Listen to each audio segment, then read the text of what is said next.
bien.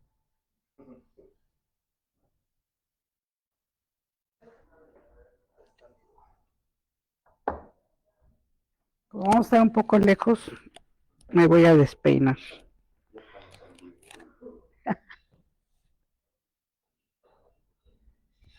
Hola, ¿qué tal? Pues muchas gracias por acompañarnos. Mi nombre es Héctor Salazar, coordinador de Movimiento por la Igualdad aquí en la Ciudad de México. Estamos bien contentos porque estamos ahorita en nuestra 7ª edición del Café Político. Damos las gracias, por supuesto, a la librería LGBT de la Ciudad de México. Somos Voces por prestarnos este bonito espacio y este bonito internet también. Hoy tenemos la gran fortuna de estar acompañados nada más y nada menos que de Patria Jiménez, la primera diputada abiertamente lesbiana de nuestro país. Y pues va a estar aquí platicándonos sobre su carrera, sobre pues un poquito de su vida personal, vamos a estar ahí sacando la sopa y varios temas que yo sé que les van a interesar muchísimo. Pues bienvenida, Patria, ¿cómo estás? No, bueno, la agradecida soy yo y bueno, vamos a ver de qué se trata este café político que promete. Ah, pues, saludcita, para empezar. No es mezcal, es café. Es cafecito, café político. Pues para empezar, me contabas que eres oriunda de San Luis Potosí. Así es, yo vengo de un pueblo que se llama Venado, San Luis Potosí, en la ruta de Real de 14. Ah, qué padre. Sí, la verdad es maravilloso, una infancia divina, o sea, la naturaleza, todo lo que dio, libertad en cuanto a moverte, jugar, crecer, ir a la escuela, o sea, una vida tranquila, porque no había riesgos. Y mis padres, mi mamá y mi papá eran maestros, y les interesaba muchísimo que sus hijos e hijas, uno por uno, nos fueron mandando a la ciudad a estudiar. Aquí a la Ciudad de Sí, México. para que pudiéramos volar alto. ¿A qué edad llegaste entonces aquí a la ciudad, más o menos? La primera vez a los 9 años, en quinto de primaria, pero no aguanté. O sea, yo venía del campo de la libertad, de la absoluta cuestión de la contemplación de la naturaleza y bueno, y de no tanto contacto con unas multitudes. Entonces, yo decidí que no era mi momento, me regresé y me mandaron ya para terminar sexto y ya me quedé. Ok, desde sexto de primaria Sí. te aventaste acá en la Ciudad de México. Sí, sí, sí, sí. Complicado pues para mí. Pero una vez que le fui agarrando el modo a la ciudad, no, bueno, me encanté. Claro que buscaba los parques y Chapultepec y todo lo que fuera verde con árboles, porque sí lo extrañaba, pero sí me fui acostumbrando a la ciudad, a cómo moverme, a la cuestión de la independencia, porque eran las hermanas y no es una cuestión así de mucha atención sobre los que íbamos llegando. Entonces, igual, mucha libertad. Sí, pero me imagino que también al encontrarte con esta gran ciudad, con esta manera de convivir en una gran ciudad, también caíste en cuenta pues de muchas injusticias, caíste en cuenta pues de, digamos, ya hablando un poquito más específicamente de lo LGBT, pues de la discriminación, de la violencia, o eso tú ya lo traías porque pues aparte eres activista. Entonces, ¿dónde surge como ese darte cuenta de que había que hacer algo a favor de las personas en general? Mira, eso es algo hasta simpático, porque siempre debe haber una buena amiga, un buen amigo que te diga, oye, ¿qué contigo? O sea, entonces fue un amigo gay, se llamaba Arturo, andaba rondando los 17 años y me dijo, oye, Patria, ¿a ti te gustan las mujeres? Y yo dije, ¿se puede? A ver, Claro. platícame. ¿Cómo es? Porque efectivamente uno ya lo trae, pero no hay nada que te refuerce, y menos en aquel entonces, la posibilidad de que no eras la única y empezar a desenvolverte y desarrollarte con una apreciación de que, se puede. Y yo de ahí empecé. Se puede, entonces ahora explícame, dime dónde están, dónde las busco, cómo encuentro a la gente Voy, claro. dónde voy. Y, y yo me acuerdo de de un lugar de reunión. Yo jugaba básquetbol en la SCOP, era basquetbolista, iba al CCH Oriente. y había un lugar a la vuelta del gimnasio. Entonces yo llegaba con pelota y toda la cosa, pero pues siempre estaba cerrado, porque era temprano. Hasta que un día me animé y le dije a una de mis hermanas que me acompañara. Y esperamos hasta que abrieron. Y abrieron esas cortinas de esas que se levantan así, y empieza a haber vida allá adentro, y empiezan a llegar las mujeres, y pues yo me animé así, y entré. Y bueno, era la primera vez que yo asistí a un lugar en donde sabía que tenía la confianza de que estaba en un lugar seguro y conociendo, pero me deslumbré. O sea, yo empecé a ver cómo entraban y entraban. Y tú sabes que los lugares nuestros hace más de 45 años, pues eran lugares chicos. Me acuerdo que el lugar más grande del que yo tuve referencia entonces se llamaba El Safari, y ahí se presentaba Chabela Vargas, pero yo tenía 17 y por más que insistía, pues no me podían llevar. Pero en ese primer contacto en un lugar de reunión para mujeres lesbianas, pues pasa haciendo las redes. Y después ya pasamos a los otros lugares. Y bueno, yo era antropóloga, así me dijeron que me expresara, o sea, de antro. Los conocí todos, fue muy interesante, pero ahí me surgió a mí, porque me preguntabas de cuándo inicié mi activismo, porque obvio que yo analizaba lo que sucedía ahí, entonces yo decía, a ver, venimos acá, nos la pasamos muy bien, estamos felices, oír música, bailamos, y al otro día ya no podía ser uno mismo y tenías que replegar toda tu personalidad, tu identidad. O sea, éramos criaturas de la noche. Y pues a mí no me parecía que por qué tenía que ser de noche. Y luego sí en ambientes un poco pesados, porque eran lugares que durante toda la noche hasta la madrugada, y siempre pues podía haber riesgos, ¿no? Y sobre todo porque eran muy clandestinos también. Eran muy clandestinos. Bueno, lo de las redadas. Bueno, sí supe y empecé a escuchar y empecé a tener un montón de amigas que me contaron malas experiencias con la policía por cuestiones de redadas, mucho abuso sexual, mucha extorsión, mucho chantaje. Y yo el contacto con la policía lo experimenté hasta que empezamos el activismo. Porque si bien yo iba al CCH Oriente, era lejísimos, y durante el trayecto te juro que me daba tiempo de imaginarme el mundo que yo quería que fuera, ¿no? Y conociendo personas, conocí a una amiga que me dijo, oye, va a haber un encuentro de lesbianas en casa de Nancy Cárdenas. Y así, wow, pues que yo quiero ir.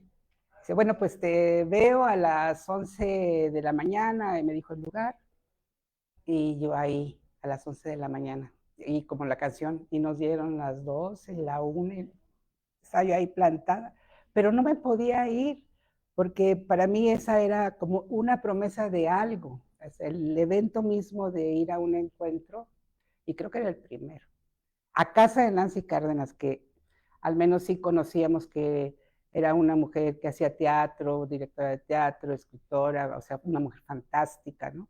Era así como la ídola de las masas en ese momento, de las masas literalmente, en ese momento. De las masas.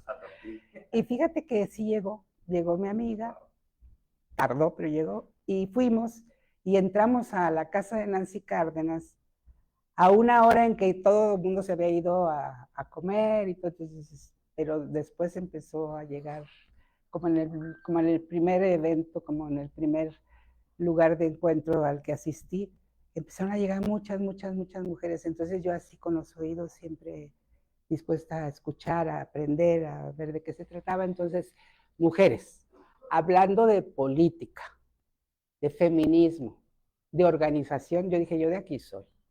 A mí ya nadie me saca de acá. Entonces, así empecé, me puse atención de dónde se reunían, y aunque la dirección cuando la dieron no era para mi persona, sino alguien había preguntado, pues yo me la memoricé, y el sábado a primera hora yo enfrente de una puerta, porque sabía la dirección, sin invitación, pero con algo que tiene la juventud, la osadía.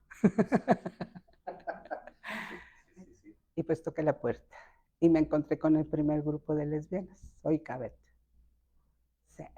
Entonces, de ahí surge todo el activismo, todas estas ganas de cambiar pues, las cosas. De cambiar las cosas, porque seguramente, pues, como todavía existen, ¿no? Muchos desafíos, muchas cosas que arreglar de cierta forma, ¿no? Sí, nos tocó organizar ya una vez que entré al grupo, organizar la primera marcha, pero también ir a la primera reunión de feministas a Ciudad Universitaria y conocer a mujeres increíbles en muchas ramas de la vida política de México, sí, feministas, pero sindicalistas, pero personas que estaban en la academia, mujeres que fueron construyendo al mismo tiempo todo lo que era el movimiento feminista. Entonces, nosotras como lesbianas, más bien ahí parecía como que estábamos irrumpiendo en un lugar también, porque si o sea, las mujeres feministas, porque hay quien se puede ser feminista y no ser feminista, sin ningún problema. Pero las mujeres que estaban generando el movimiento sí nos veían como diciendo, es que si ustedes están con nosotras, van a pensar que somos lesbianas. Y digo, ¿y cuál es el miedo? No. Nos costó mucho, ¿y cuál es el problema?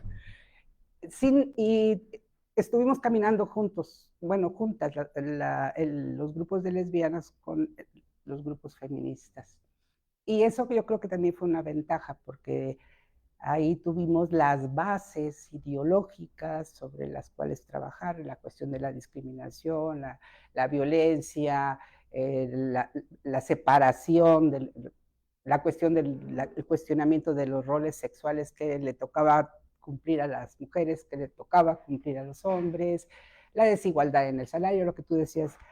Ya me fui dando cuenta con un matiz ya de más conocimiento del origen y del origen de la discriminación, y muy especialmente de la discriminación contra las mujeres lesbianas, porque justo nos preguntábamos, bueno, ¿y por qué tanto odio y por qué tanto desprecio y por qué tanto calificativo, tanto señalamiento, tanto cortar y limitar nuestra vida abierta? O sea, ¿por qué? Porque los porqués pues éramos jóvenes y teníamos muchas preguntas y queríamos saber. Entonces, de ahí yo creo que yo me fui fortaleciendo sobre la idea de la libertad. O sea, nosotras teníamos todo el derecho de ser libres, de vivir nuestra vida, de ser quienes éramos, y que lo que nos estaba impidiendo el asunto de la barrera que había que romper, primero era el miedo, el nuestro, el propio, el de abrirse. Pero que era súper necesario, porque si no la gente se volaba en la cabeza lo único que existía de las poblaciones LGBT y socialmente. Pues ahorita que entré a la librería era ese caso de alarma en donde pues éramos nota roja, no salíamos de la nota roja. Incluso las películas que podía ver en aquel momento eran dramáticas porque terminábamos mal nuestros personajes, o sea, o nos asesinaban o nos caía un árbol encima. Y luego la lectura, que no había literatura, yo me acuerdo que obligado El Pozo de la Soledad, pero pues ve nada más, título para un hombre, para un libro, El Pozo de la Soledad. Pues ya, y lo leímos, ¿no? Así que yo sí fui generando dentro de mi identidad el que podíamos vencer el miedo, ¿no? O sea, no lo haces a un lado, o sea, finalmente es un obstáculo. Así que hicimos la primera marcha, fuimos parte de la organización de la primera marcha del orgullo homosexual en ese momento, en el 79. Era de homosexuales y lesbianas. Todavía no, porque los compañeros, que siempre eran mayoría, decían, es que homosexual nos incluye a todos, y el todos. Y nosotros decíamos, bueno, pero nosotras también queremos ser mencionadas. No. En ese primer momento era la marcha del orgullo homosexual. En la segunda marcha ya fuimos ganando terreno y de ahí a ahora, ¿no? O sea, la cosa para lo que fue la planeación, porque siempre hubo planeación, o sea, a dónde ir, qué actividades teníamos que organizar, a dónde teníamos que ir a protestar. Fueron los primeros pasos, pues, fueron los primeros pasos abiertos de personas que nos interesamos en, pues, hay una frase que me gusta de un escritor, Jorge Luis Borges, que le preguntaron, si hubiera algo que tú te llevarías de esta vida, ¿qué sería? Y él contestó, los momentos de osadía que tuve en la vida. Y yo sé que esos momentos de osadía empezamos a compartir, o sea, éramos jóvenes, para empezar. Y todos esos jóvenes, hombres, mujeres y personas trans, éramos osados, o sea, yo creo que es una cuestión que sí te da la juventud, o sea, no lo piensas dos veces, vas y lo haces y, y bueno, bueno, aquí la diferencia es que ese atreverse pues también fue en beneficio de otras personas, ¿no? O sea, sí fue como nos atrevemos a salir a las calles, nos atrevemos a alzar la voz, pues teniendo como un beneficio en común, ¿no? O sea, pensando como pues en un sector poblacional sí, bastante marginado, bastante golpeado. Sí, pero fíjate, en el 79 salimos, en el 83 ya andábamos de candidatas y de candidatos con el PRT, de aquel entonces, en una candidatura en donde por primera vez México en las elecciones llevaba una candidata mujer, que era doña Rosario Ibarra de Piedra. Y entonces constituimos el comité, yo me la paso de comité en comité, construyéndolos y caminándolos, el comité de lesbianas y homosexuales en apoyo a Rosario Ibarra de Piedra. Entonces era el Clari. Clari. Y incluso cuando doña Rosario fue al lugar donde le íbamos a dar nacimiento al comité, sí nos pidió así, entre palabras, para que se entendiera, que sí esperaba de nosotros cierto recato expresivo, ¿no? Lo omitimos, porque eso es imposible. O sea, no lo piden, pero ¿cómo lo hacemos? Y tuvimos ahí tuvimos muy buenos resultados sociales, porque el empezar a tener una actividad política de esa naturaleza permitió primero que Jalisco se apuntara con un supercandidato que era Pedro Preciado, Winnie y otra compañera que ahorita no recuerdo su nombre, de otro estado, de Colima creo, y acá en la Ciudad de México éramos 3 candidaturas con sus suplentes, pero por primera vez en la historia. Y yo pienso que sí empezó a tener un cambio, o sea, yo sí veo momentos como parteagua. Siempre hay un antes y un después. O sea, si éramos nota roja, los medios entonces dijeron, ahora van a tener diputados, o sea, ¿cómo? O sea, ¿en qué momento, se les ocurrió? Pues era una otra forma de salir a flote, pero ahora para conocimiento de la República Mexicana, de las poblaciones LGBTI que no tenían contacto y que no sabían de la existencia de un movimiento, para una plataforma de difusión muy importante. Y ahí se dio la primera crisis entre las organizaciones, que es lo que hemos traído desde entonces, porque pues sí hay como raspones de egos, ¿no? Entonces hubo quienes decidieron que estábamos traicionando al movimiento, las personas que nos habíamos involucrado en este proyecto político, porque la purísima esencia del movimiento no era político, digo, pues, pero sí era la consigna, todo lo personal es político, bueno, pero no partidario. Bueno, pero entonces ni modo que las personas no tengamos derecho a profesar religión, a profesar ideología, a tener simpatías por partido. Ya votábamos, ya andábamos en los 18, 19 años, entonces no era como... Se dio una discusión tan fuerte que incluso se fracturó la marcha para una en la mañana y una en la tarde, porque los que estábamos participando, pues queríamos ir al cierre de campaña de doña Rosario Ibarra, ya como organización con nuestros candidatos a diputadas y diputados. Hubo incluso un acto de campaña. En ese distrito le tocaba a Claudia Hinojosa. Ella era la candidata a diputada por ese distrito. Y nosotros bien campantes dijimos, ¿y dónde hacemos el acto de campaña ay, pues en el Parque México, tan bonito, tan grande, tan lindo, con ese escenario grandísimo, ahí con esas estatuas ahí, y con esos arcos, y dijimos, ay, está precioso, porque no lo hacemos en ese parque. Y allá te vamos, Lambda, Oikabet y algunas personas del FAR. Y entonces, pues llegamos con nuestra propaganda. En aquel entonces el distintivo del movimiento era el triángulo rosa, el fondo negro.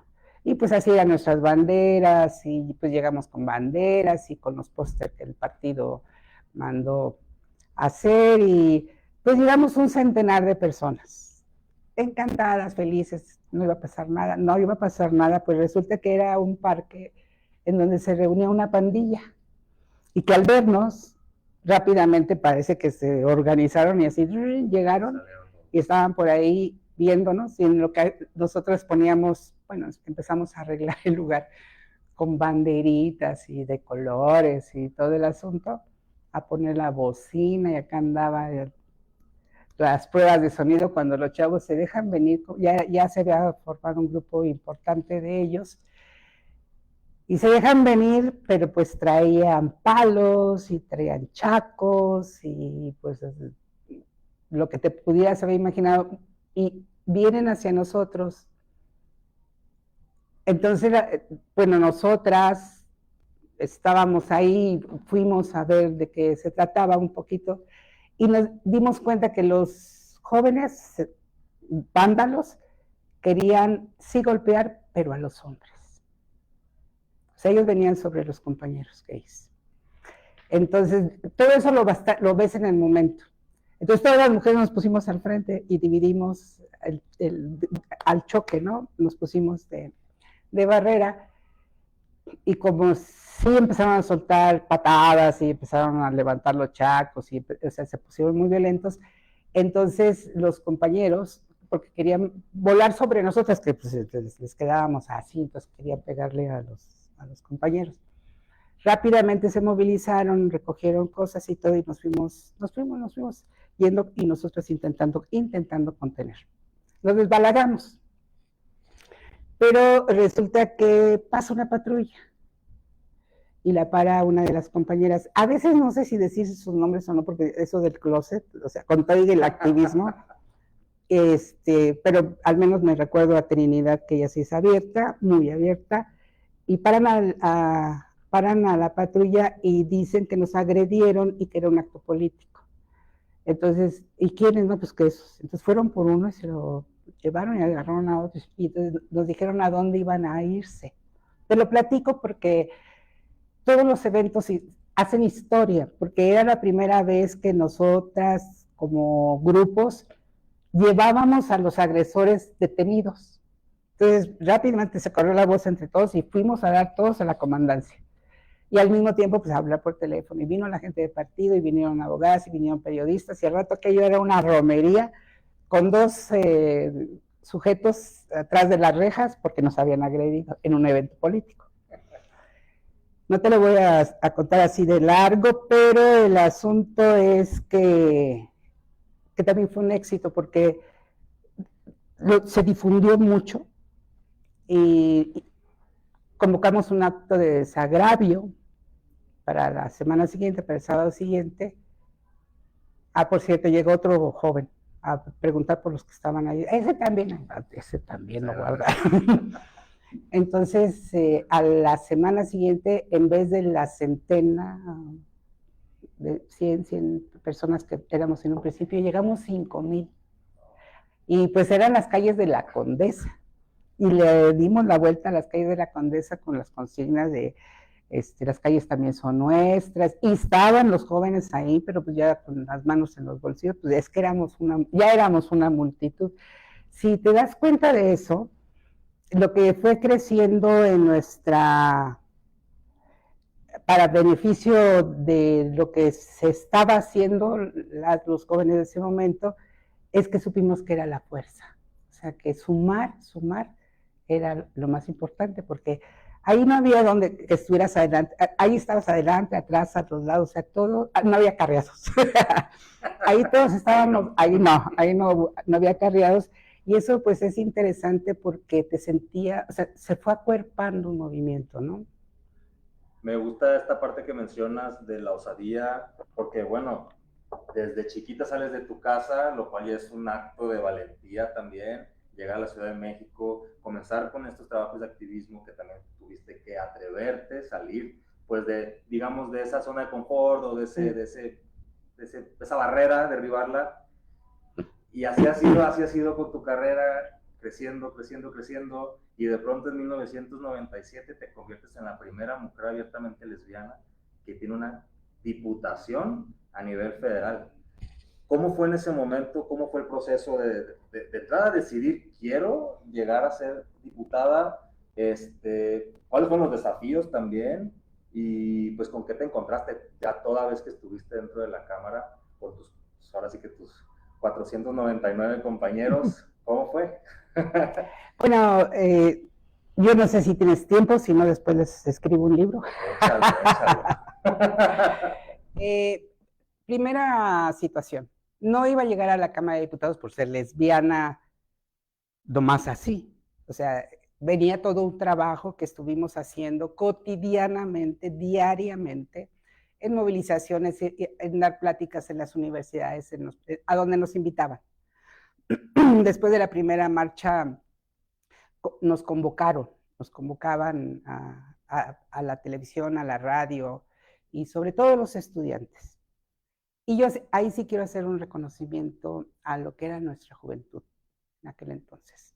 Porque hombres y mujeres estudiantes, una vez que se destapó la polémica, porque entonces era polémica, de nuestra existencia, todavía no de nuestros derechos, sino de nuestra exigencia existir, pues los compañeros y las compañeras empezaron a llevar lo que veníamos haciendo en el movimiento, como la Semana Cultural del Chopo, que duró muchísimos años y que era granero para las marchas y era un espacio de discusión social, política, cultural.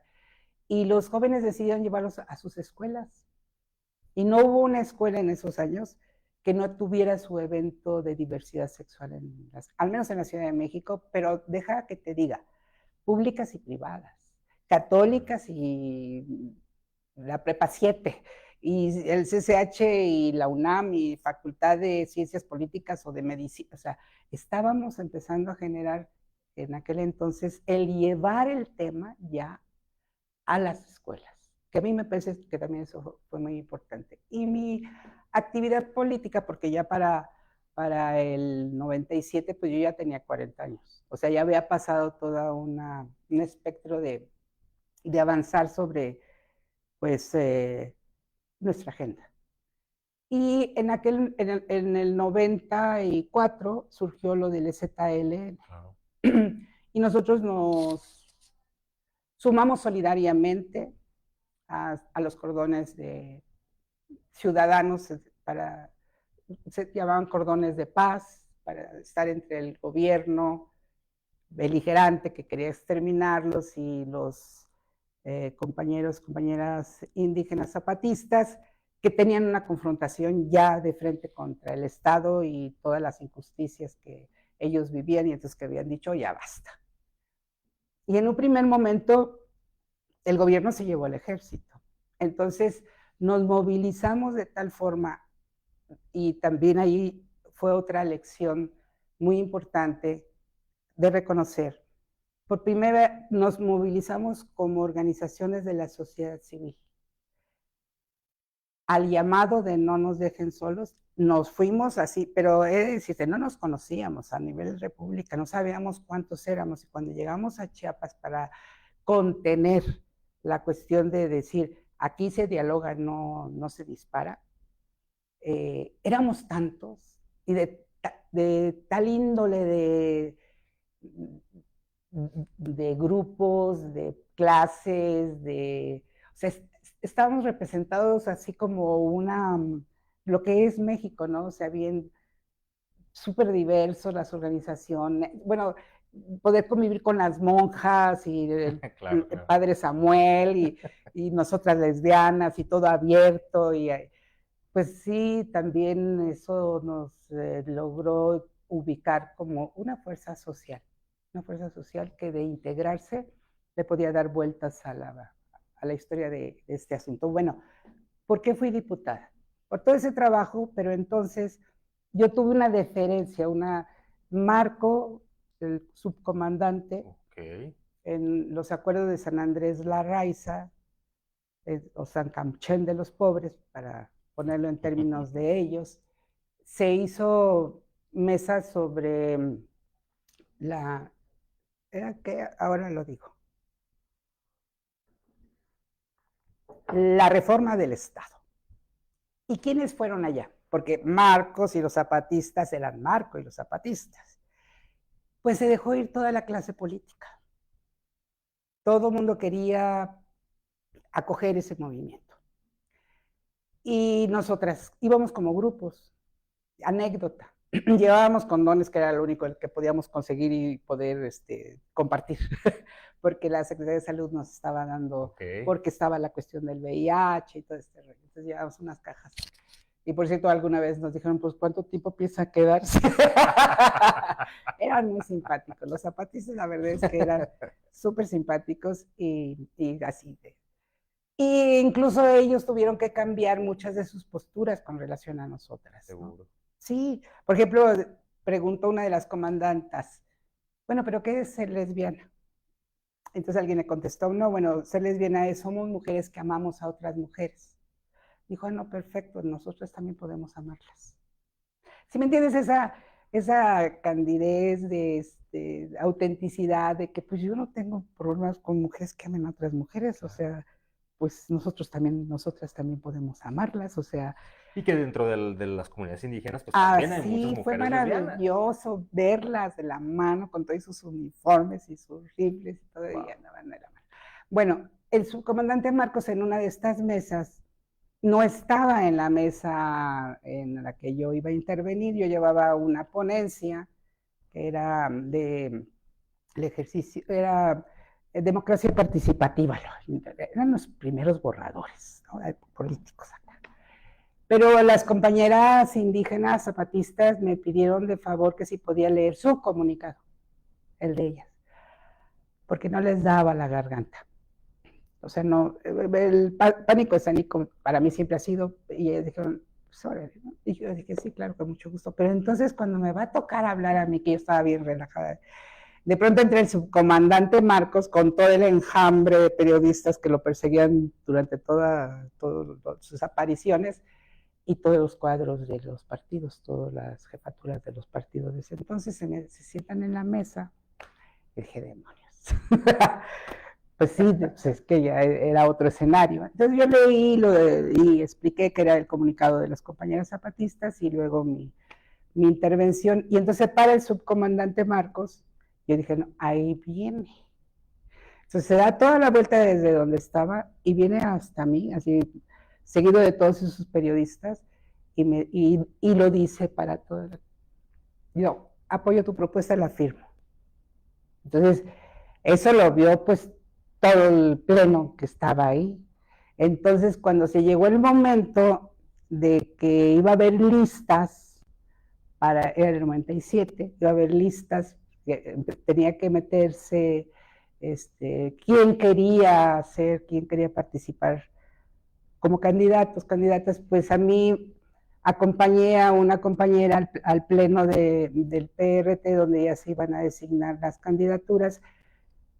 Hicieron su lista de 9 personas y un compañero, César se llamaba, que dijo, oiga, pero es que a mí me gustaría que Patria estuviera en esa lista, porque bueno, con las organizaciones con las que hemos trabajado, y ya tenemos carrera, y bueno, hemos estado. No, yo, y verdaderamente no era parte, no era militante del PRT, pero habíamos tenido una conexión de trabajo, de empatía y de compromiso y responsabilidad pues interesante, ¿no? Entonces me pusieron en el 10º lugar. Iba en una lista de 10. Y entró en la lista y obvio que el nombre que sonaba en esa lista, pues era Patria Jiménez, porque era yo de las abajo firmantes en todo lo que se movió durante todo. O sea, ya. Y bueno, y porque el Marco, bueno, el subcomandante Marco, pues me había dado el espaldarazo, la verdad.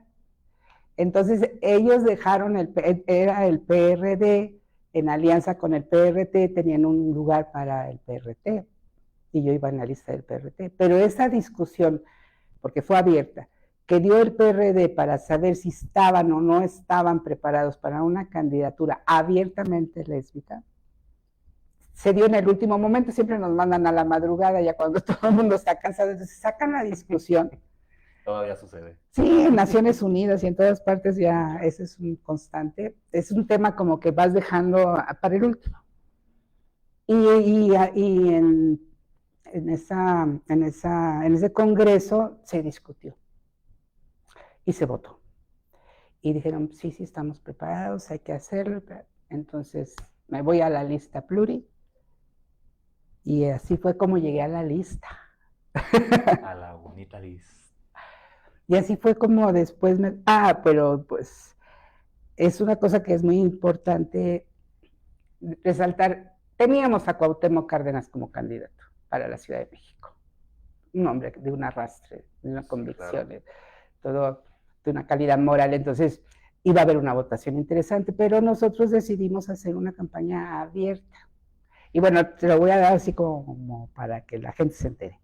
Cuando salgo en las listas para diputada, en el número 9 o 11, me hablaron 2 personas, pero creo que una les podría interesar. Monsiváis. Oh. Y me dijo, Patria, te hablo porque quiero pedirte de favor que no hagan una campaña abierta porque pueden dañar la candidatura del ingeniero Cuauhtémoc Cárdenas. Y pues no le hicimos caso. Como no, otras muchas veces, de las cosas que nos iban diciendo que no hiciéramos. Claro que no, pues entonces la abrimos, la candidatura, a la marcha, a los medios, a las redes, al alcance que teníamos. Y si bien el PRD en ese momento se había abierto a los movimientos sociales, que fue lo que les dio el triunfo, pues arrasamos con la ciudad. Y bueno, 14 ahora alcaldías, antes delegaciones se ganaron, ganó el ingeniero Cárdenas de la Ciudad de México, entramos a la Cámara de Diputados, entró a la Cámara de Diputados.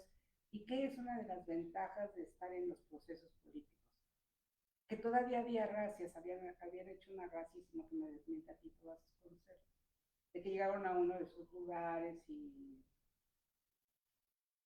eso era una racia más moderna, pero una racia de llevarse a la gente, y hablamos con el ingeniero Cuauhtémoc Cárdenas. Y él instruyó a su jefe de policía que no quería volver a ver una parte policía que nos le dijeran que estaban detenidos, que estaban bailando hombres con hombres, wow, si se estaban besando.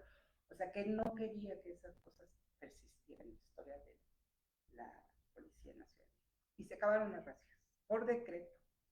No hubo necesidad de meter iniciativas, o sea, yo gobierno digo, eso es una ilegalidad. Y otra instrucción que me parece todavía más importante, dijo, a ver, la delegada de la Cuauhtémoc junta a todos los propietarios de lugares de reunión gay y los pone en regla en funcionamiento normal, como cualquier otro. Entonces, claro que es importante. Bueno, pues así empezamos a caminar, yo como diputada federal, y antes habíamos tenido una reunión de organizaciones en donde habíamos dicho a qué íbamos, cuál era la misión. O sea, qué tenía yo que hacer. Y era que en el Código Penal, en el 201, en corrupción de menores, se mencionaba quien indujera a la homosexualidad, a prácticas homosexuales a menores de edad. Estaba súper penalizado, pero ¿qué significaban las prácticas homosexuales? Inducir a la homosexualidad.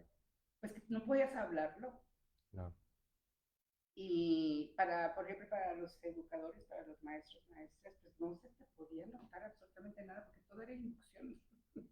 O sea, tu persona podía ser una inducción a la homosexualidad. O sea, Sí, tu forma de entonces, hablar, tu forma de vestir, todo hablar, podría sí, entenderse como tal. sí, y entonces las compañeras trans, bueno, desde siempre, pero no poderse expresar, o sea, todo el mundo teníamos que acartonadamente caminar en ese binomio hombre-mujer y no hay más.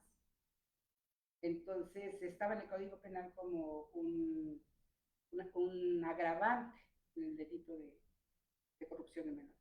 Entonces, allá te voy con una misión de quitar del Código Penal Federal y para el Distrito Federal el término homosexualismo. Claro que cuando llegué a la Cámara dije, ¿y ahora qué hago? ¿Cómo lo logramos? Son 507 partidos. ¿Por dónde empezamos? Entonces fue comenzar a hacer alianzas, supongo también pues, con gente de otros partidos, obviamente dentro del propio partido, porque sí, podía ser del mismo partido, pero quizá también dentro del partido había ciertas fricciones, Era el tema delicado. cierto repele ahí, ¿no? Amenaza. ¿Por qué la diputada lesbiana va a venir a decir? Sí, sí, sí, sí. Eso es muy interesante. Eso es hacer política. Por eso Claro. muchas veces cuando las personas dicen, ay, a mí la política no. No, bueno, yo le fui encontrando que son mecanismos que vas activando cuando quieres un resultado y tienes que tener una estrategia. Entonces, hace rato te comentaba que yo creo que hemos olvidado una parte muy importante de la fuerza que podemos tener en las poblaciones LGBTI que no son abiertas y que generacionalmente, cuando nosotros iniciamos hacia afuera, porque hubo muchas gentes que vieron antes que nosotros, Claro. cuando empezamos hacia afuera, o sea, a dar la cara, pues las personas no tenían como que la seguridad de poder tener una buena carrera, de poder tener un buen empleo, lo que ya sabemos, es que todo el mundo lo hemos sufrido, del bullying, de la cuestión de la depresión, o sea, toda esa cuestión ha hecho que muchas personas vayan a clase. Pero eso no quiere decir que ese closet les permitió, antes que a nosotros, en general ahora las poblaciones LGBTI, profesionalizarse, tener buenos trabajos, ir ocupando puestos de dirección, ir ocupando puestos políticos, pero todas esas personas nos temían, nos temen y nos seguirán temiendo, porque éramos una amenaza para ellos, porque ellos no quieren perder lo que, bueno, aquí podríamos decir privilegios, pero yo digo, el producto de su trabajo. Claro. Podía venirse al traste si te señalaban como gay, homosexual, lesbiana, ¿no? Bisexual. Mujer trans, bueno, ni se diga. Así que, pues yo empecé a generar confianza de que yo no, o sea, que a través de mi persona se podía quitar ese agravante del Código Penal y bueno, también el presidente de la comisión era un abogado muy bueno, inteligente y entendido, porque también hay que señalar también a la otra parte acompañante del movimiento LGBTI, que es la gente que razona.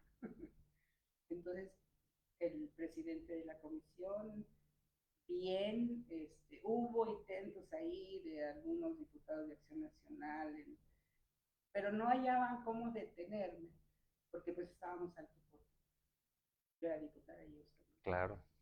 Entonces, claro que es importante ocupar estos puestos y también saber por qué no lo hicieron antes ellos, o ellas, o ellas. Por temor. Si nosotros logramos romper el miedo para estas personas que además incluso han formado familias, pues no, o sea, no se les puede exigir eso. Sin embargo, yo creo que esa parte es muy importante porque, y se lo he dicho a algunas personas, si no hubiera sido por esas alianzas y por esas mujeres y hombres del closet, yo no hubiera podido hacer nada. No bastaba la fuerza de la calle, que estábamos trabajando adentro.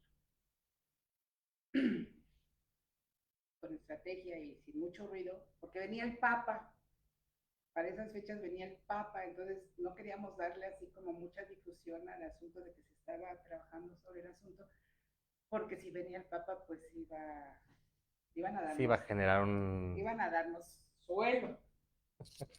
Entonces, fuimos con astucia y buenas prácticas políticas, convenciendo, hasta que se llegó el momento que se votó y se quitó.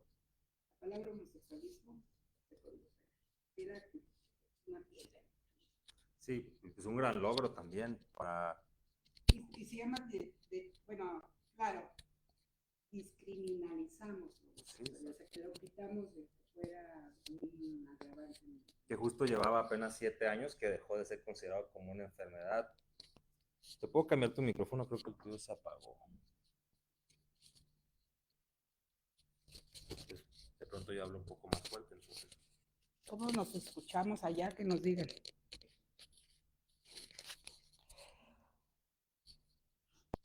Entonces podremos mencionar esta parte de descriminalizar la homosexualidad como uno de los logros que se generaron, pues gracias al trabajo que se hizo en esa legislatura y pues teniendo pues a una mujer abiertamente lesbiana dentro de las filas. Pero yo sí usé la fuerza sí, que claro. representaba el venir del movimiento.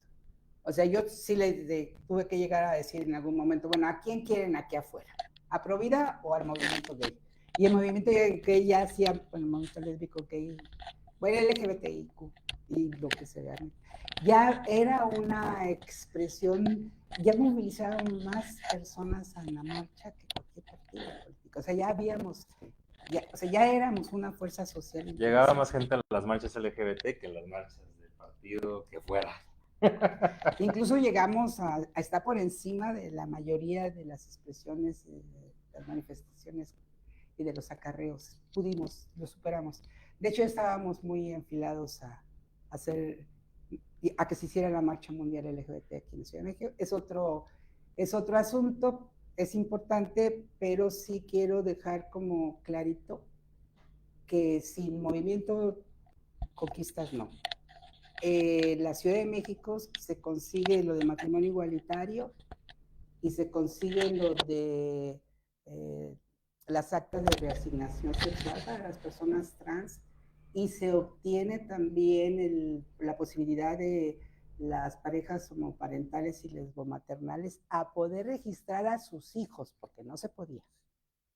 Entonces, todo eso, sin quitar el que estábamos penalizados en el Código Penal, hubiera sido un obstáculo, porque pues éramos corruptores, ¿no? Entonces, ¿cómo íbamos a avanzar en ese sentido? Entonces, vamos a pensar que se quitó un obstáculo y luego se fueron sobre todas las demás cuestiones de alcanzar nuestra agenda logros muy importantes. Y bueno, todo este trabajo también te ha hecho acreedora pues de algunos reconocimientos.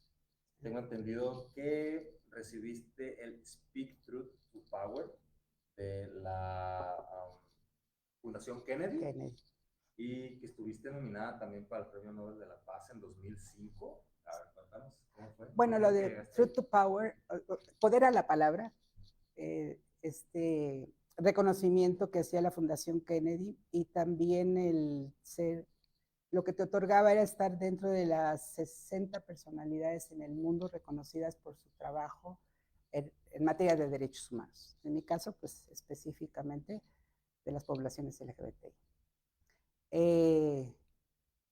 Sí, fue una distinción pues que agradezco. Lo de el estar nominada era también un proyecto de 1000 mujeres por la paz, donde había mujeres del mundo que estábamos, y que por cierto ahorita debería ser nuestra bandera nuevamente para pedir que se pare esa guerra, ese genocidio que actualmente está en curso. Y otro fue el de las 100 heroínas del mundo en Rochester, que también era fuimos a donde las sufragistas, en el lugar donde ellas habían hecho su contribución histórica para el voto de las mujeres y en Rochester. Y ahí nos dieron ese galardón también, ¿no? De ser una de las 100 heroínas del mundo. Claro, se oye padre, se oye bonito.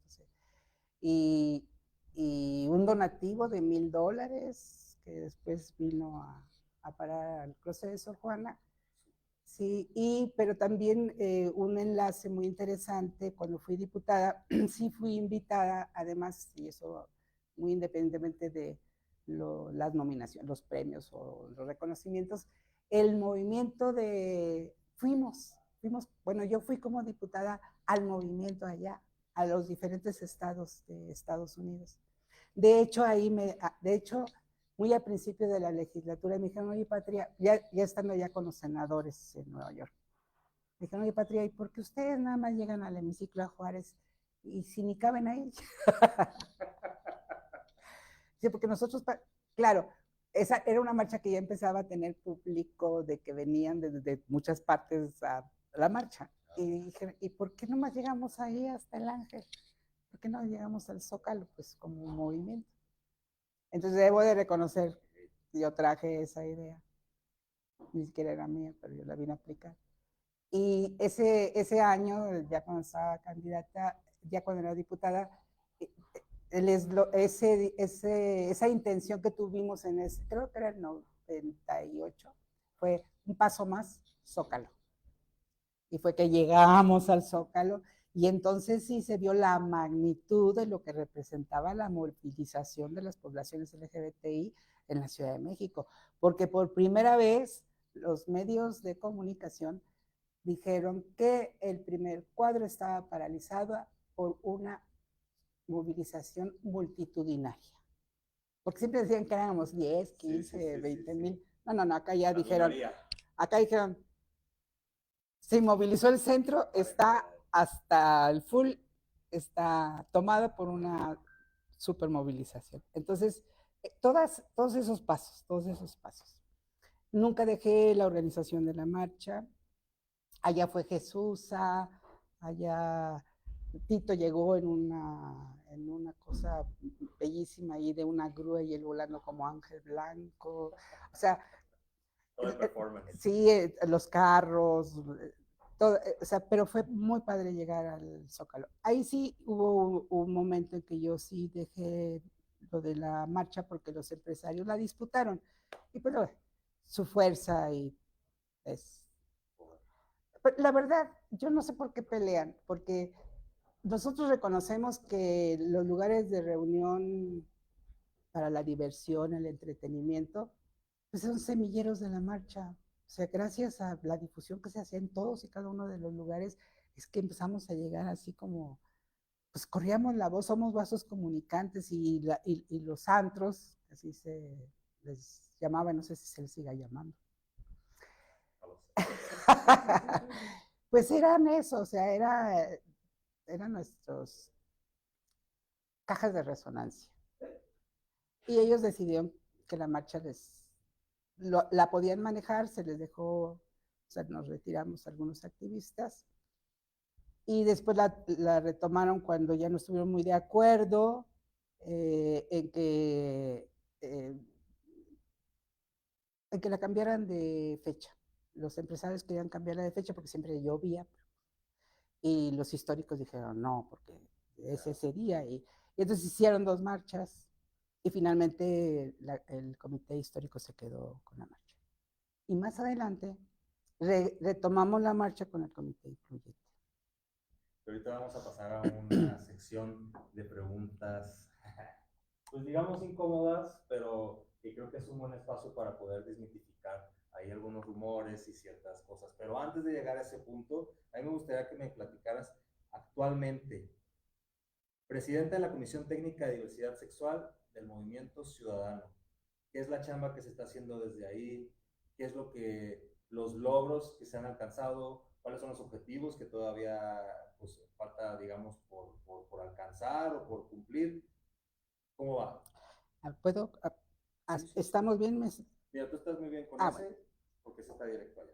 Bueno, Para empezar, aquí también van dos reconocimientos a dos poderes. A la Suprema Corte de Justicia, que finalmente contribuyó para la legalización del matrimonio igualitario.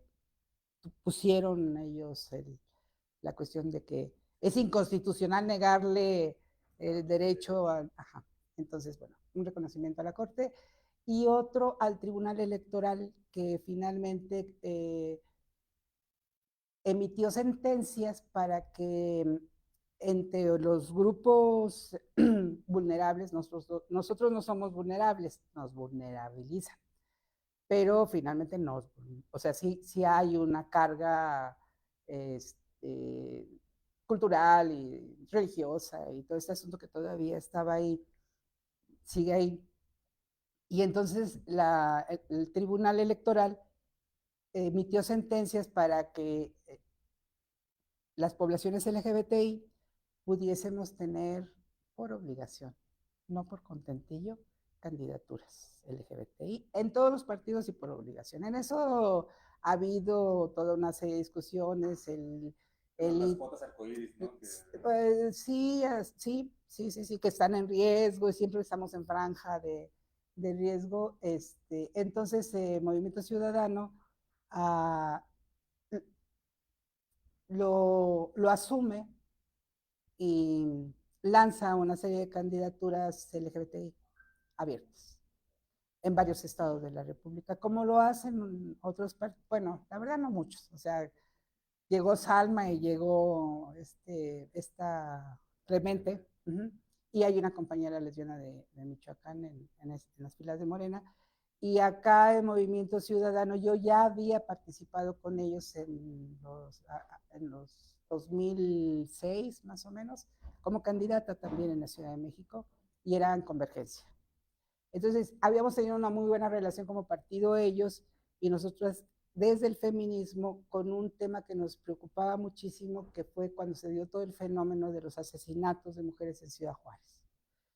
Entonces, antes Convergencia asumió junto con quienes estábamos interesadas en ponerle un alto a ese asunto de los asesinatos de mujeres y hicimos algunas acciones en conjunto, hasta el hecho de mandar fundir una campana muy grande con llaves que la gente fue, aportó, se fundió, bueno, no alcanzó, pero se fundió una campana grande que después se fue a un recorrido por toda la República Mexicana como un signo de alerta y que llegó hasta Ciudad Juárez y lo pusieron en un lugar especial porque queríamos hacer algo para parar eso, esos asesinatos, ¿no? Que quedaban totalmente en la impunidad y nosotras decíamos, o paramos eso o por imitación y por impunidad se va a regar por toda la República Mexicana.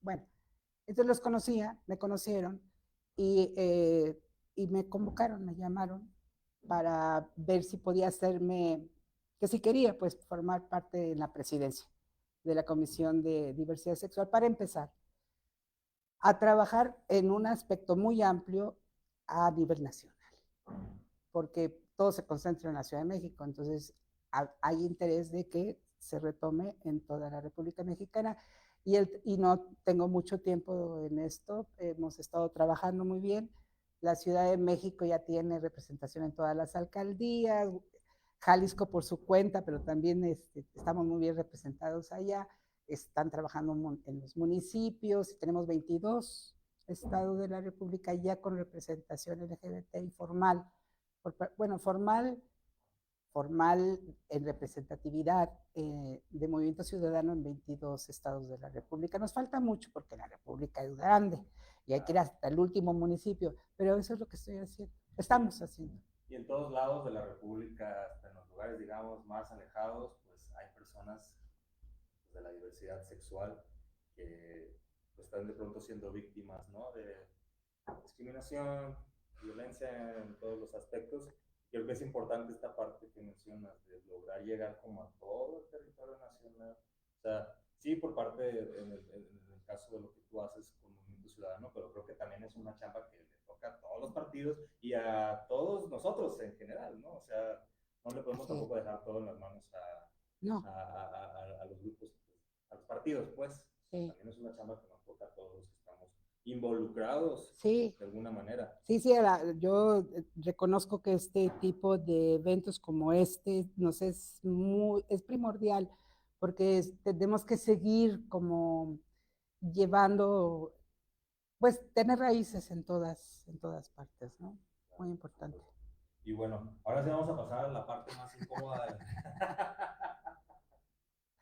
Oh. Si me lo permite. Pues tenemos aquí dos preguntitas, son muy sencillas. Ya usted sabrá si la responde o no. Tú me dices. La primera pregunta que tiene que ver con el tema de esa candidatura del 2021 por parte la última. de Movimiento Ciudadano. Salió una nota en aquel entonces de un comunicado que lanzaron pues varias colectivas lésbicas donde estaban en contra, o sea, se oponían a tu candidatura porque ellas mencionaban que tú nada más estás buscando tener un puesto en la política para beneficiarte tú y beneficiar, pues dicen, tus empresas y a tu familia y demás. ¿Qué opinión te merece? Sí, tienes ubicado ese comunicado de aquel entonces. Creo que sí lo tengo ubicado y bueno, yo te he de decir que no contesto mucho. O sea, cuando son cuestiones de agresión, regularmente las dejo pasar. Porque no hay nada, pero voy a reconocer algo. Nuestro movimiento adolece de apoyos económicos para la cuestión de la atención a cosas muy específicas que el Estado y el gobierno no atienden. Y que es la cuestión de la salud emocional y que es la cuestión del fortalecimiento de las identidades y que es todavía la violencia que sufrimos y que los jóvenes cuando son o siguen siendo expulsados de las familias van a la calle y todos esos asuntos pues siguen ahí latentes, ¿no? Pero se formaron colectivos, unos con otros sin, y eso viene porque se formó un conglomerado de organizaciones que se dicen autónomas de todo. Y entonces a nosotras nos pusieron institucionales, porque hacíamos trabajo en proyectos para el Instituto de las Mujeres, en donde abríamos espacios de reflexión para lesbianas, en donde intentábamos y procurábamos atender las problemáticas que las mujeres lesbianas tenían, qué era lo que querían, siempre preguntábamos a ustedes qué tipo de espacio les gustaría tener. Entonces tuve una cafetería que se llamó Las Virreinas, que tuvo éxito total, porque ahí se hicieron muchas parejas, se hicieron muchas amistades, se hizo un tejido social bien, bien bonito, pero no era una cosa, bueno, esta cafetería es 5 veces más grande. Pero sin embargo, los lugares de reunión eran muy importantes. O sea, yo siempre lo he considerado y lo seguiré considerando. ¿Dónde se encuentran las jóvenes? ¿Dónde se encuentran los jóvenes en ambientes sanos y seguros? ¿Por qué no crearlos? Entonces, por haber tenido una cafetería, ya me volví empresaria, mis empresas. Y es eso, o sea, la falta de bueno, y luego todavía vienen estos gobiernos, sobre todo este último, en donde además nos secan de posibles financiamientos para atender nuestros proyectos de prevención de VIH, de prevenir el suicidio. O sea, de pronto ya no hubo cómo seguir trabajando como colectivos. Lo seguimos, estamos al aire, seguimos, estamos trabajando, tal vez ahora publicando libros o en algo no de atención, porque la atención personalizada es muy importante. Bueno, entonces se secó esa fuente de recursos gubernamentales a las organizaciones. En la cuestión de la política voy a aceptarlo, sí me gusta la política.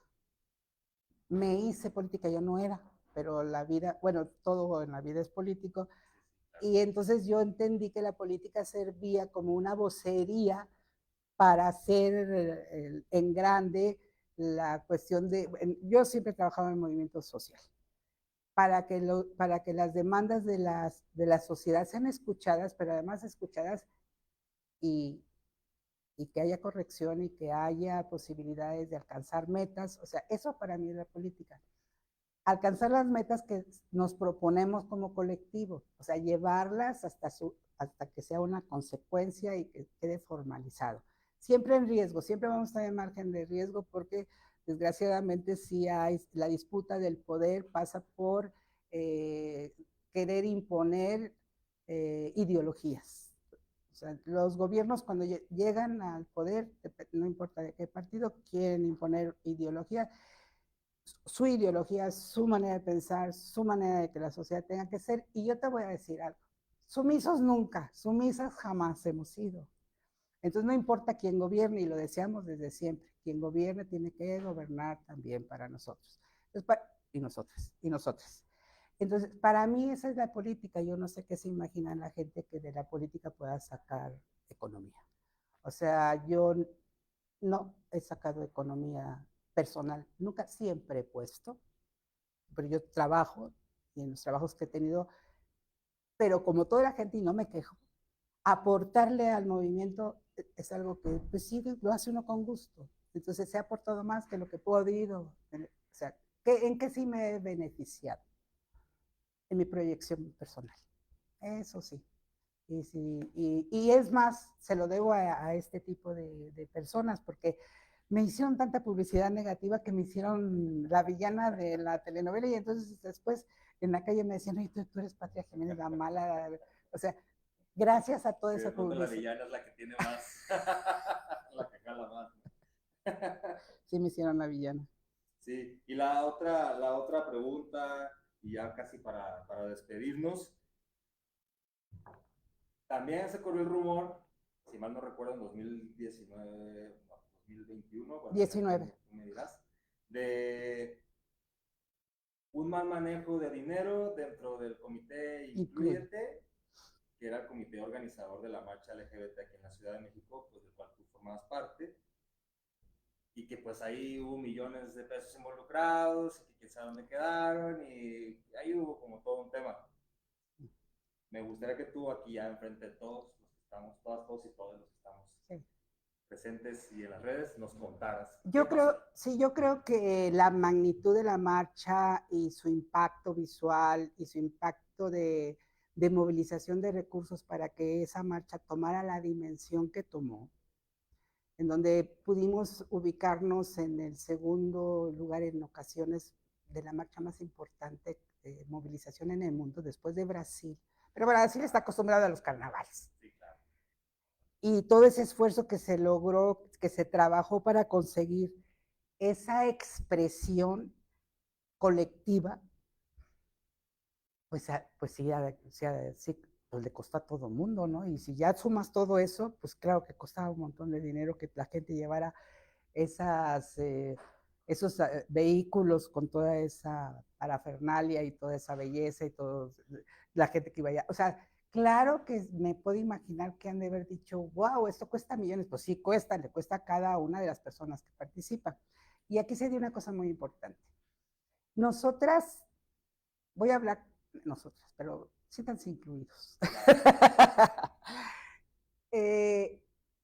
Si estamos pensando que las poblaciones LGBTI tienen el derecho a tener buenos trabajos, a ser reconocidos dentro de sus empresas, y si entonces hay toda una corriente que viene de años atrás y hay colectivos especializados para poder capacitar a las empresas para que tengan políticas de inclusión laboral LGBTI, incluyentes, y que estas empresas hayan venido al comité a decir, oigan, pues nosotros estamos certificados, y los que no empezaron a hacer, o sea, ahí están las asociaciones, las organizaciones que certifican, que ayudan, que acompañan en el proceso a todas las compañías que tú viste en algún momento en la marcha, empresas grandes, y dijeron, queremos participar en la marcha, pero así bien. Entonces nosotros como sociedad civil dijimos, ok, pero primero la marcha de las organizaciones, todo lo civil, adelante. Y todo lo que es empresa, después por protección civil. ¿Por qué no pega esta idea de los millones y de las fortunas? porque hubo una política que nosotros instrumentamos en el Comité Inclúyete, de que las empresas que iban a invertir estuvieran directamente relacionadas con sus proveedores y que por el comité no podía y no iba a pasar dinero. O sea, todo lo hacía el que participaba con sus proveedores, escenarios, trailers, todo eso era así, entre ellos.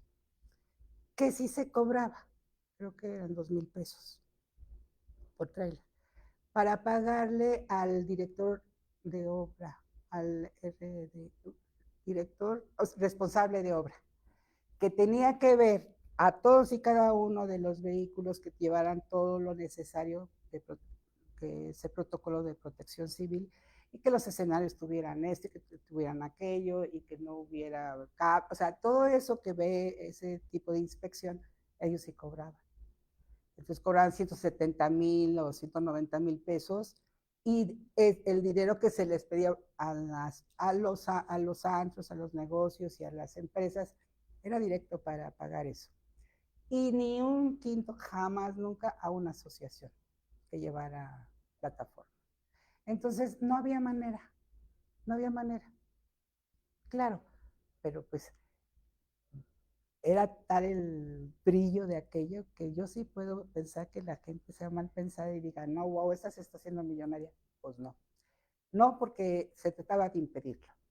Porque sí hubo prácticas y no fuimos nosotros. O sea, yo empecé como en el Comité Inclúyete, empecé a trabajar con el Comité Inclúyete como en el 2014 y lo dejé en el 2019 porque me parecía que era muy importante que yo ya me quitara de eso, porque yo era un obstáculo para la toma de decisiones de los nuevos liderazgos, porque soy muy habladora, ya me están oyendo. O sea, porque soy también que creo que ya sé, y entonces siempre estar así como generando las mejores condiciones, y que no, ellos tienen todo el derecho, hasta de equivocarse. Entonces en el 2019 dije, esta es mi última marcha, pero pues después vino la pandemia y sí fue. Aunque no hubieras querido. Pasaron 2 marchas y la retoman en el tercero ya con este gobierno, y he de decirte que de las posibilidades en donde quedó marcada mi intervención en las marchas y que los compañeros, compañeras que actualmente forman el Comité Inclúyete, que hacen un esfuerzo supremo, pues les metieron 2, 3 comités más, los pusieron a pelear, empezaron a prohibir, empezaron a decir que las empresas no, y el eslogan ese, no quieren tus derechos, quieren tu dinero. Y todo ese trabajo que se hizo, que yo espero se recupere, porque no es posible que el gobierno de la Ciudad de México pueda tener una lista de quién sí puede participar y vengan las iglesias. O sea, venía contingente de iglesias, después dije, la luz del mundo, man. O sea, sí, pero entonces todos los demás también. Entonces, ¿por qué no partidos políticos? Sí, porque somos, pues, ni modo que no tengamos ese derecho. Y todo lo que se generó de construcción, de expresión en la marcha, pues no sé si ustedes participaron en la última. Yo voy como asistente, pero ¿cómo meten todo el comercio de bebidas, por ejemplo? Yo estoy de acuerdo, pues es una fiesta, pero no dejan pasar, o sea, empezaron a intervenir, entonces ya la gente ya no puede circular en una marcha, y eso no fue una marcha, o sea, se desbordó por todos, se volvió como, pero una cosa que sí voy a pedir que no se les olvide. La marcha se convirtió como en el Día de la Independencia. Se festeja porque se festeja. Aunque llueva, aunque Y truene, como sea. aunque sigue lloviendo. Pero se institucionalizó. O sea, y ya no, ya ni siquiera es de las poblaciones LGBTI, ya es de la ciudadanía. Entonces, bueno, ojalá la recompongan en el sentido de que pueda, pues, tener las cosas en orden, sobre todo por el riesgo, ¿no? Porque si tú mueves trailers y adelante va gente, van personas. Digo, el día que nos la intervinieron, venía un tráiler y adelante del tráiler venía el trenecito de la organización de padres y madres LGBTI con un trenecito de juguete, bueno, donde traían a los niños con un tráiler atrás. O sea, que le pudiera caber en la cabeza que es protección, que hay que tener seguridad, que es una manifestación multitudinaria y que tienen que cuidar la seguridad de las personas que participan y que los comités, el que sea, tendría que tener la obligación de generar las mejores condiciones para la marcha. No la rebatinga de que yo quiero a mi artista, ¿no? Pero es que se presentó todas las... Siempre es el mismo, ¿no? Pues yo quiero que venga, o sea, ok, eso, el programa artístico, bueno, pues ya que se lo disputen, pero la, la responsabilidad no se debe de olvidar. De ti depende, de quien organiza y del gobierno, depende la seguridad de las personas. Hemos tenido saldos blancos porque trabajamos, pero si no, puede haber accidentes. Entonces, es una responsabilidad. Entonces, no hay millones. No hay millones. En las cuentas de Patria Jiménez no hay millones. No. Ah, pero yo sí soy muy feliz. Si a lo mejor eso no les gusta. Tú también pasa. Bueno, Patria, pues la verdad que muy contento de que nos hayas acompañado esta noche. Ya para finalizar y para cerrar esto con broche de oro, me gustaría que le mandaras un mensaje a todas esas personas LGBT que nos están viendo, a quienes están aquí presentes, un mensaje pues sí relacionado con esto que hablábamos al inicio, romper el miedo. Bueno, pero yo, abusando, primero quiero mandar un saludo y decir que estamos muy, muy, muy contentos, muy contentas de saber que nuestros compañeros LGBTI en Guerrero, que la pasaron muy mal, pues están bien, están con vida, o sea, tienen y van a padecer lo que está padeciendo todo el estado y, bueno, Acapulco y los municipios afectados, y pues les mandamos un mensaje de solidaridad. Nosotros vamos a seguir aquí moviendo lo posible por seguir apoyando a Guerrero y pues a nuestro compañero Alberto, bien, bien que estés bien. Y bueno, ahora la cuestión del miedo. Siempre va a existir. El asunto es, pues, reconocerlo y decir, sí, ok, tengo miedo, pero eso no te limita, no te va a detener. O sea, sí hay que dar ese paso, pero con seguridad.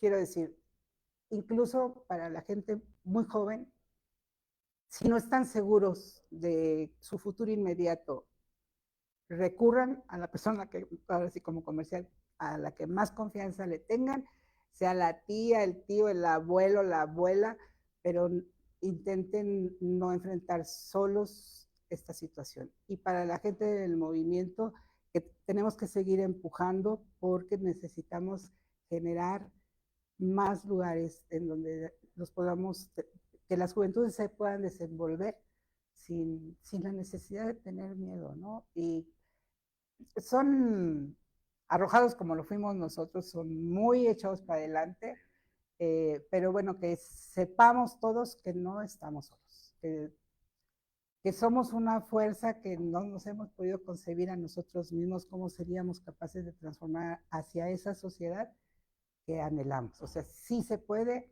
sí hay que seguir adelante, estamos en un momento en donde el destino, todo nos afecta y en todo podemos contribuir. Y si hay algo que no nos gusta o hay algo que no hemos logrado, pues unámonos y demostremos que podemos con eso y con más. Porque se ha demostrado que sí se puede. Todo se puede. Pues muchas gracias. Pues muchas gracias a todos los que nos acompañan, gracias a los que nos ven a través de las redes sociales oficiales de Escándala y de Movimiento por la Igualdad. Yo soy Héctor Salazar, este fue o ha sido la 7ª edición de nuestro Café Político, Diálogos por la Diversidad, con una invitada muy especial, Patria Jiménez, la primera diputada abiertamente lesbiana que hemos tenido en nuestro país. Gracias, Patria, la verdad, por acompañarnos y pues ha sido un gustazo conocerte. Ya tenía yo ganas de conocerte en persona y estoy muy contento de haberlo logrado.